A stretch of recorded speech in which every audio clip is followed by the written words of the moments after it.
ಭಾಳ ಒಂದು 5 ವರ್ಷದಿಂದ ಮಾತಾಡಬೇಕಾದ್ರೆ ನನಗೊಂದ್ಸರಿ MP ಅಲ್ಲಿ ಪಾರ್ಲಿಮೆಂಟಲ್ಲಿ ಹೋಗಿ ಮಾತಾಡಬೇಕು ಅಶೋಕ್ ಅಂತ ಹೇಳಿದ ಜ್ಞಾಪಕ, ಅದಕ್ಕೆ ಕೇಳಿದೆ ಅಷ್ಟೇ. ಅದು ಮೊದಲಿತ್ತು, ಹಂಗೆ ಪಾರ್ಲಿಮೆಂಟ್ಗೆ ಒಂದ್ಸರಿ ಹೋಗ್ಬೇಕು ಅನ್ನೋದಿತ್ತು. ಈಗ ಅದಿಲ್ಲ. 2 ಸಾರಿ ಜನ ನನ್ನನ್ನು ರಿಜೆಕ್ಟ್ ಮಾಡಿ. ನೀವು ಡೆಲ್ಲಿಗೆ ಹೋದ್ರೆ ನಾವು ಆರಾಮದಿಂದ ಬದುಕಬಹುದು ಅನ್ನೋದ್ರಿಂದ ನಿಮ್ಮ ಗೌರವದಿಂದ ಡೆಲ್ಲಿ ಕ್ರಾಸ್ ಹಾಕ್ಬೇಕಂತ ವಿಚಾರ ಮಾಡಕತ್ತೆ. 2 ಸಾರಿ ನನ್ನನ್ನು ರಿಜೆಕ್ಟ್ ಮಾಡಿಬಿಟ್ಟಿದ್ದಾರೆ, ಲೋಕಸಭೆಗೆ ಬರಬೇಡಿ ಅಂತ.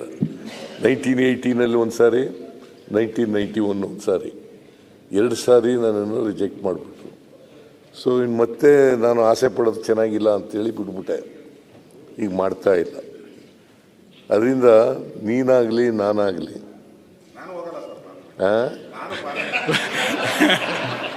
ನಾವು ನೀವಿಬ್ರು ಹೋಗ್ತೀರಾ ಅಂತ ಸ್ವಲ್ಪ ಕುತೂಹಲದಿಂದ ಇದ್ವಿ ಅಷ್ಟೇ.